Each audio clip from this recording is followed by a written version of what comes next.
You have to say how much money you're making, but financially, you're happy with what you've been doing. Well, to be quite honest, we're really, really blessed because we were able to buy a house, our second house, put it on rent as well. Oh, wow. A big boat, a massive motorhome, which is just parked out there. I love my V8, so I've got a classic car, V8, and I've got a motorhome, which is a V8 as well. Yeah, life is good, man. Life is really good. And the reason I chose gyms was transparency. And the most important thing was you could grab a phone and call him, and he'll answer, and he'll talk to you, you know? And the biggest thing was affordability. I don't think any other company can beat Gym. It's not that I work for Gym, I have to say this, but no, I can guarantee you, there's no other company who can beat Gym. So, Hitesh, thank you very much for joining us, the Jim's Mowing podcast today, which goes into Australia and New Zealand as well. So how long have you been with Jim's Mowing for, Hitesh? It's been more than a month now, and I'm enjoying it. Love it. Yes. So what do you love about it? The best thing about it is I'm not stuck in an office, and I get to see like different things, meet different people, share different ideas, not only like while I'm doing my job, but like it's interesting, you know, like it's different. Working with Jim, either cleaning, mowing, or anything. You know, it's totally different apart from like if you're stuck in an office, you're just doing that 8 to 5 kind of thing, you know. But like with gyms, you can be the boss of your own time and choose what to do when, you know, and it's amazing. It's beautiful. And what were you doing prior, Hitesh, to the Jim's Mowing? I was the fund and resource coordinator in a construction company. So I've moved from a corporate company and straight to mowing because I love gardening. I love outdoors, you know, so getting paid is a bonus, you know. You love something, do what you do, and getting paid is just a bonus, you know. Now, did you do the training in Auckland as well with Steph and Tori, who actually sit behind me here? Did you do the training here with us? Training was really awesome. Location was good. People were good. All the candidates were good, and it was top notch. Cool. And how did you go about doing the mowing component of the training? Do you want to talk a little bit about that, about the learning that side of it? bit about myself. I've been a mowing contractor for past 6 years now. So I sort of knew what I was getting into. And the only reason I joined Jim was very transparent compared to other companies, you know. So that was the reason. Yeah. So was there something where you were doing as a side business on the side to your normal job, and then you just sort of thought, why not give it a crack full time? Yeah. I own a cleaning business as well, water blasting, cleaning, and I am a ex-chef and a bar manager. So I cooked for 11 years. So I do catering as well for functions, and I think I don't like sitting. So if I can use that time making money, why not? Amazing. Now, so how do you manage your time then? If you've got so many different things on, how are you managing your time? I love it, mate. I mean, the thing is, you have to pin everything in your diary. You know, like you can't. I mean, I do take out time for my other activities. Like I love fishing. I've got a motorhome. We go away. I love gardening. I've got like about 198 ducks. Chickens and ducks, you know. So, but my priority is my customers, you know. So I believe if I keep my customers happy, my business grows, I'm happy, you know. So let's talk about the services then. So what are you doing as a Jim's Mowing franchisee? And maybe do you want to talk about what type of jobs you're doing for customers? Because obviously more than just mowing. Maybe do you want to talk a little bit about that? We do home cleans, commercial cleaning, exit cleans, general garden tidy up, landscaping. I do ready lawns as well. I lay turfs as well. Water blasting, small landscaping. Yeah, I mean, you name it, we are there, you know. Now, what's the difference between, because there's obviously a lot of small businesses around who do similar sorts of things. So why do customers like using you and Jim's as maybe what's the difference for customers? Why should they use Jim's Mowing as opposed to someone else? What's for you the difference? The biggest difference, and the reason I joined Jim's, was people have got like different opinions on contractors. For example, Jim's has got like their health and safety, public liability. And customers know when a contractor goes to their property, they know that we are there to complete their job. We're not there to snoop around or do anything else. Or if something did happen, like, for example, we damaged the property or something, they are covered. So it's a peace of mind for the customers. The biggest thing, I think, they choose Jim's, yeah. Yeah, it's a good point. Yeah, the trust and, they're supporting a small business, but they do have that trust with the person coming, which is really, really important as well. Now, you mentioned the turf side of it. What sort of turf stuff do you do? I've laid ready lawns. Like there was a couple of jobs which I took that was in west of Auckland, and I had never done it. And it was pretty amazing when the outcome was really good. And I did a lot of research, asked around, and I just It's not difficult. You set your mind to something, you can do it. It's not difficult. With the ready lawns, it's basically just getting the area really well prepared, and then you order it in, and then you lay it on. How does that? Maybe don't talk about the process for that.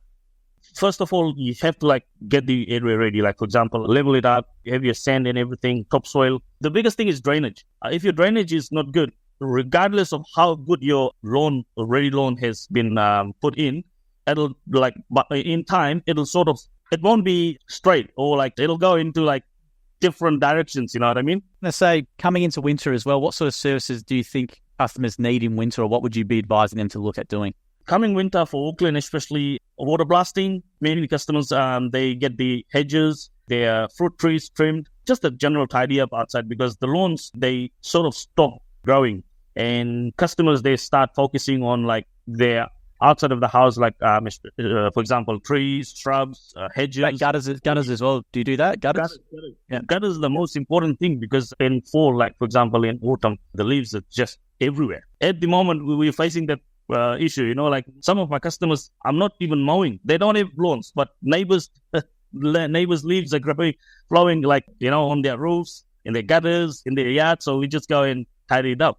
So it's not just mowing. Can you talk about people with gutters, just what happens if they don't get their gutters done? So, for example, if their gutters are blocked, what could happen potentially to the home? For example, customers, when we go and do quotes, they say, oh, it's just gutters. But for me, it's not just the gutters, because if your gutter blocks from those leaves or any debris, there's a major concern regarding it's a big problem. For example, the water can start going in the house, mold, chip starts getting rotting, and the water gets in the ceiling. So it's a small issue creates a big problem, So it's not just gutters, yeah. Yeah, I used to think that until I got a place, and yeah, you're right. If you don't clean the gutters, it overflows in the house, wrecks the plaster, and you get that smell inside your place, and it's just something that's a big cost for something you just need to get it done every year. Yeah, and insurance, most of the times, the assessors will come and they'll ask how did this problem occur, and then it's very important. Sometimes we customers think that spending a couple of $100, it's better to avoid that problem, a bigger problem, Yeah, I agree. I think people just need to get it done. I used to think that, but yeah, if you have that water inside and you have to redo the plaster and stuff, it costs a heap of money and it's just a bit of a pain. But gutters is definitely essential coming in. You mentioned the pruning of the fruit trees. So do you want to talk about that? Because it's not just as simple as just rocking up and cutting things. How do you do that? And do you want to talk about, talk about the fruit tree pruning side of it? When we talk about fruits, the more branches we have, the more fruits we have. But most of my customers, they like, it's a bit of an OCD for some people, especially for me. I like fruit trees even, to me, it should look beautiful. Even though it's a fruit tree, it should look beautiful, So all the branches have to be even, all the leaves and everything. So when spring comes, you have your beautiful, for example, cherry tree, if you don't trim it, any tree, if you don't trim it, it just sort of goes everywhere. But trimming helps a lot. It doesn't only make it look beautiful, but it just sort of gives you that space to move around as well. And what about the hedging side of the business? Because obviously it's Jim's mowing, but you do a lot more, as you pointed out, with water blasting and all that sort of stuff as well. So what about the hedge siding? Do you get much hedge work? A lot of hedge. We've been doing a lot of hedges because we've got a lot of hedging tools. And Auckland, especially my area, it's all lifestyle properties. And people especially farms and stuff, they don't have fences. They've got the massive as hedges, So yeah, we just get in there and just do our job and get out, And is it yourself just in the business, or do you have a team, or how many? I've got a team of 3. So wow, yeah. So we can take any sort of work, as far as we've got machine. And the biggest thing is health and safety. First of all, I always assess. If I know that it's a bit dangerous or difficult, I always advise my customers, and hence, that's why they have to pay a bit of extra money for that. Absolutely. And I was going to say as well, with your equipment as well, what sort of equipment do you use, and what's your sort of idea behind the equipment that you use in your business? I am a steel guy, so I love steel. I'm from Fiji, and there's 2 brands we used in Fiji. It's either one is Kawasaki, another is steel. Nothing else. That's for everything. Is for your hedger, for what about for the mowers and stuff as well? Yeah, I've got Brigg & Stratton. I've got a Honda, which HR self-propelled, the self-propelled HRU one. Yeah. And I've got a commercial ride-on, 42-inch ride-on, which is a beast. It's a Ferris, and it does a really good job. Yeah. It's great to talk to you because you've had an independent business before as a side thing. You've already got staff already so early on. So how do you manage staff, and how did you find your staff? Because that's a big problem for a lot of franchisees and for businesses is finding their people and keeping them. So how have you managed to do that? I've got students and for example retirees. Two of the retirees I've got, obviously they are retired, but they want to be active. They don't like sitting, So yeah, that's how I get all my staff. I mean, it's not difficult. It's just about advertising and word of mouth. Yep. And how many jobs are you roughly doing a week at the moment? How many are you doing in your business? At the moment, I've just quoted 3 jobs today. So 2 of them big jobs which have got approved. So it's just in a week I'd say for example 2 or 3 hedges. We do exit cleans, which takes about 1 or 2 days depending on the state of the house, how the tenants have left it. So in average about 5 big jobs apart from mowing, cleaning and the hedges and stuff, water blasting and stuff. That's fantastic. And what would you say to someone about looking at doing a business? Maybe doing the leaving corporate, coming to do what you do. What would you sort of say? What would you recommend for them to do? What would be some advice from your experience? Mate, to be quite honest, I was on a really good salary, like 80K salary, company transport, everything, holidays, paid to Fiji. When I wanted to start mowing and working for myself, my family, friends, even my wife, she had so many questions. Don't do it. The first week, I remember, it was really difficult. And then as we went ahead, it became really easy, and I started understanding, I was able to choose my time. I was able to, do a lot of other things, which I wasn't able to do when I was working for somebody else, 6 to 5 or 6 to 6 days a week, Now, I've achieved a lot in these 6 years. I've been here in New Zealand for the past 19 years. I've achieved a lot, and I would like to say to other people who are thinking of joining or doing some similar kind of work, just do it. It's amazing. They will see the difference.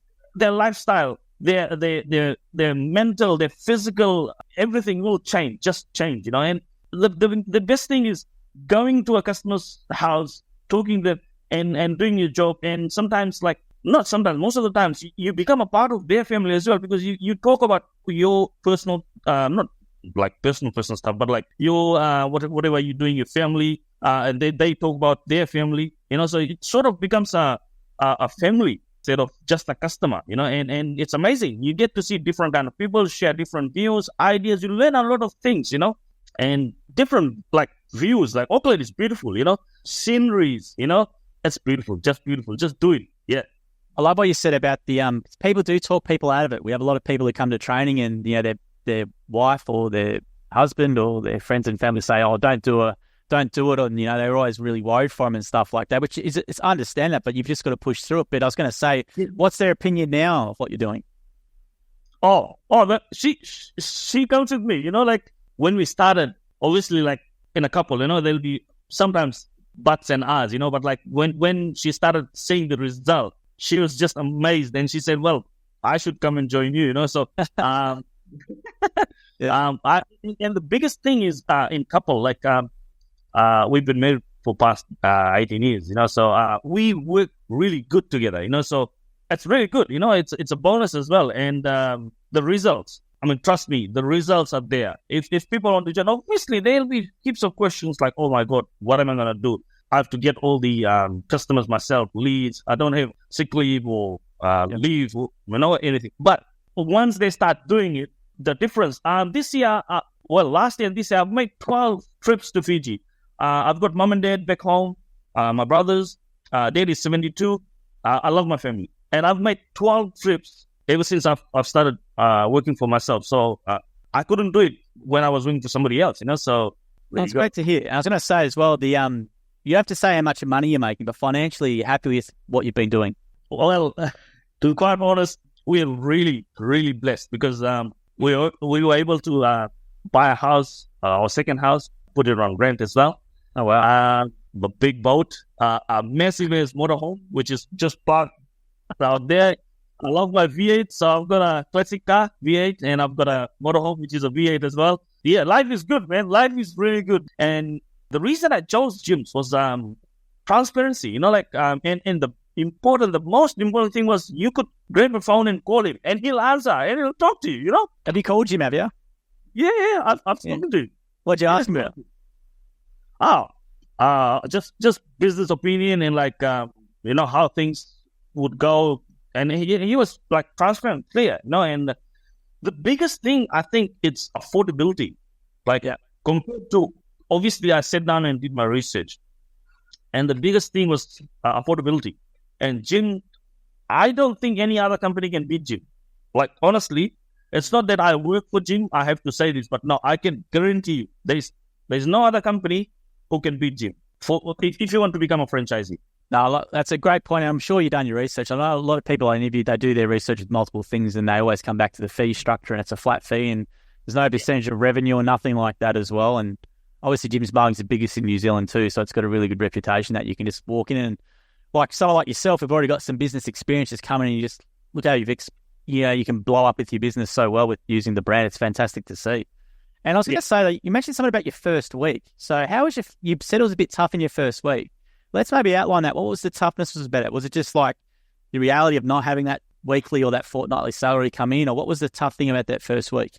I had saved up some money, because I knew what I was getting into. But the biggest thing was backup.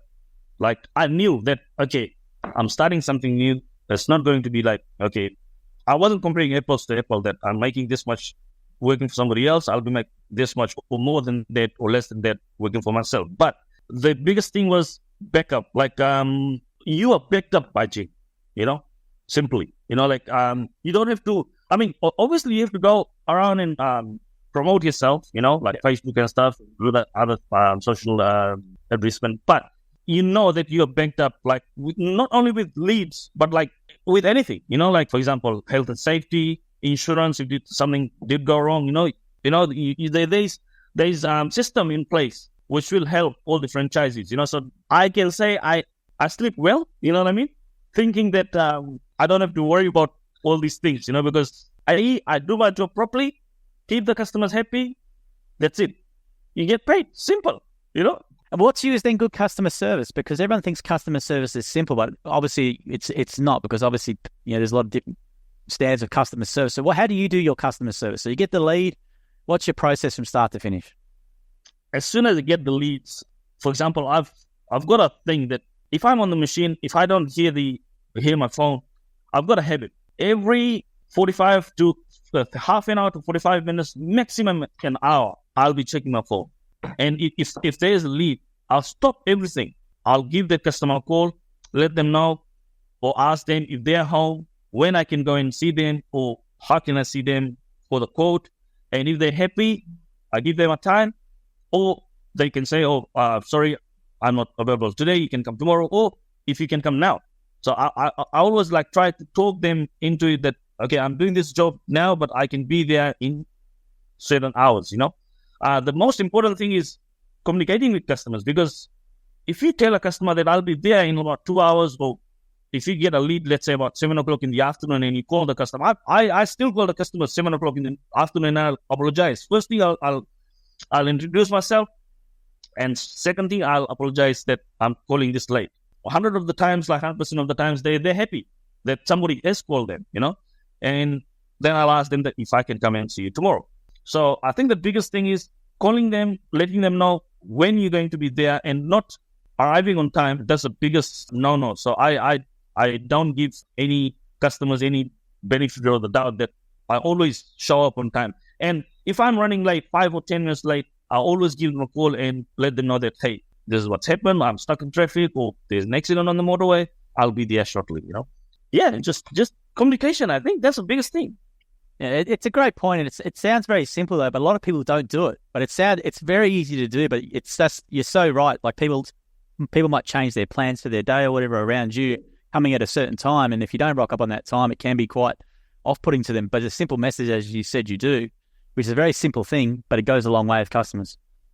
It does. I always think, put customers, for example, I always say, if that customer was me, sometimes there's emergencies in our life, and not everybody has got that, magic ball where everything can be seen, so you have to communicate, like you have to, like, doesn't matter if you're busy, just put down your equipment or machine. It takes only 5 minutes. If they don't answer, text them or email them, leave a message, but don't just call and just hang up, like if they don't answer, you let them know that they do care, or they do matter, that because they're our customers, and that's the way to go. Yeah, absolutely. So which areas do you service in New Zealand, Hitesh? Which part of Auckland, sorry? I'm south of Auckland, so I'm in Pemkura, but my area is Ardmore. South Auckland is the biggest region in Auckland, and it's a big area. Mostly lifestyle blocks and farming areas. A lot of development going on at the moment, like housing and stuff. But and I'm hoping for that, because more houses means more jobs, more work, not only mowing, but like all sorts of work, Absolutely. So what we're going to do is thank you very much for your time today. We're going to take this video and we're going to chop it up and hopefully push it around your area and just get your face out there a bit more, and helps everyone as well. But you've got a fantastic attitude, so I'm really happy to hear how well you're doing. You've got a really fantastic attitude to business, and maybe in a year or two, you might be helping out our training program in New Zealand. I've got a feeling you might be able to. So you've got a really great business mind, and it's fantastic to hear how well you're doing. You've already got 3 staff, and you've got all your toys and stuff as well, your cars and stuff. It's fantastic. So thank you very much for joining us today on the Jim's Mowing podcast. We appreciate it, Hitesh. Thank you. You have a good day. Cheers. All right, you too, Hitesh. See you, mate. Bye. Thank you for listening to the episode of the More Than Just Mowing podcast by Jim's Mowing. If you do need help with your local gardening expert, please give us a call on 131 546 for Australia, 0800 454 654 for New Zealand, or head to jimsmowing.com.au or jimsmowing.co.nz. If you liked what you heard, please make sure to leave us a review as well, wherever you consume your podcast. We appreciate your support. And until next episode, we hope you have a great week.